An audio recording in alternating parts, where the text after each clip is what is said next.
Well, hello, PS51, and welcome back to DreamYard. I've been going through all the artwork we've been doing, and it's quite a lot of stuff. I don't even know if you remember it all, so I think it's time for a review. Wow, so much stuff. Let me take you back to one of our first lessons. Do you remember? It was portrait drawing. Here's an example. Let's talk about some of the vocabulary words that go along with a portrait, like guidelines. Guidelines are the little lines that you create in order to help you place the different features of the face. For example, we use a guideline to show us where our eyes will go, another guideline for the nose, and another guideline to show us where the lips will be. As we started to explore portrait drawing, we started to think about point of view. Do you remember that vocabulary word? Point of view is the position or the angle where you draw someone. So for example, are you down low and drawing someone from a below position? Or are you high up? You can't even see me and you're looking down at someone and you're drawing them from a above position. Let me give you some examples. This drawing was done from a below point of view. You see, if you're below me and you're drawing me, my face will look different. You'll see more of my nostrils, you won't see as much of my head, and you'll see more of my chin and my jaw. So that means you're probably drawing me from below. Let me give you some more examples of a drawing done from below position. It might be like a worm looking up at the person. You see? I've got another point of view for you. I'm covering it up. Do you remember what point of view this portrait was drawn from? If you said it's drawn from above, you're correct. Let's notice the difference of how the face changes from different positions according to your point of view. From below, you see more of the nostrils. If you're looking at me from above, you're going to see more of the top of my head. And how you see a person all depends on the point of view that you're looking at them. Okay, let's do another review from a different lesson. This was the last lesson that we did.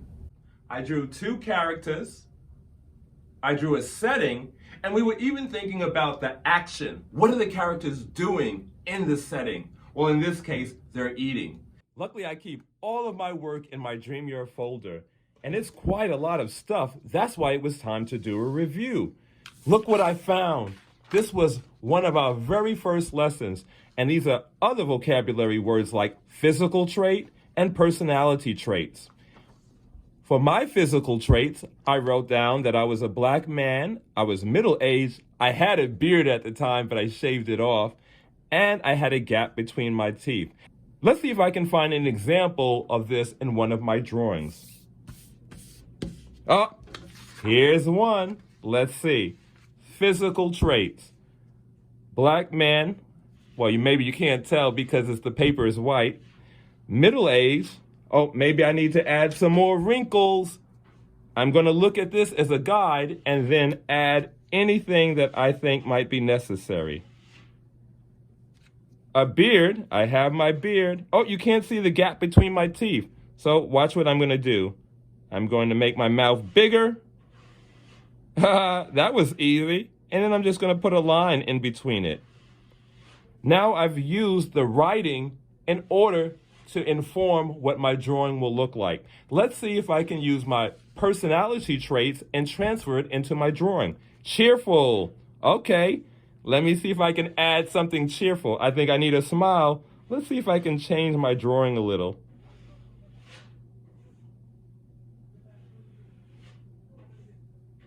So now that's a little bit more cheerful.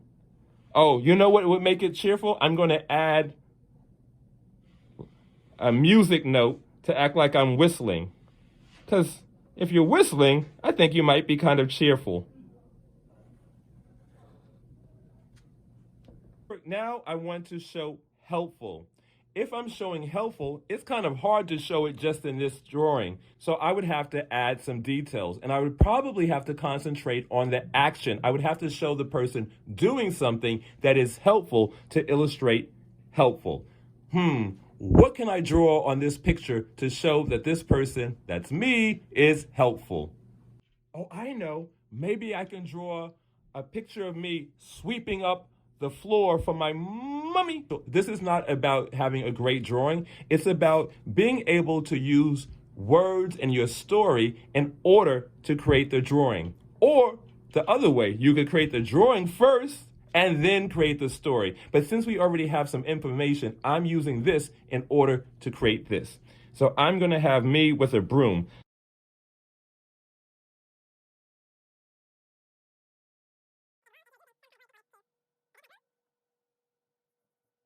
And then I have to draw my hands holding it. Look at that L shape. You see how I'm trying to make it as simple as possible. I don't want to make a complicated drawing. I'll draw my fingers holding it. And then I'll draw another one.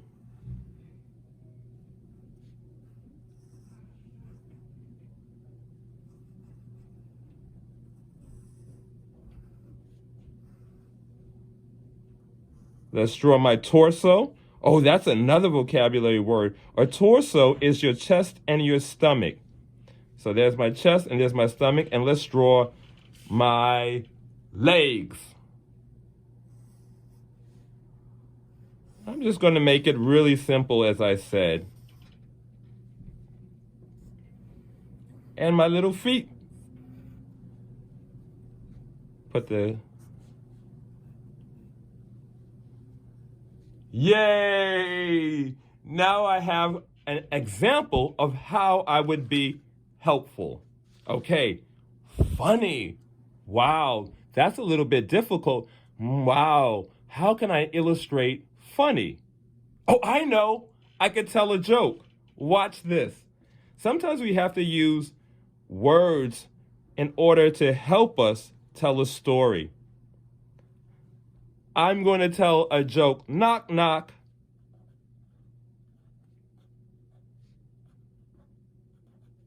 A knock, knock joke. Knock, knock. Who's there? Banana. Banana who? Banana your business.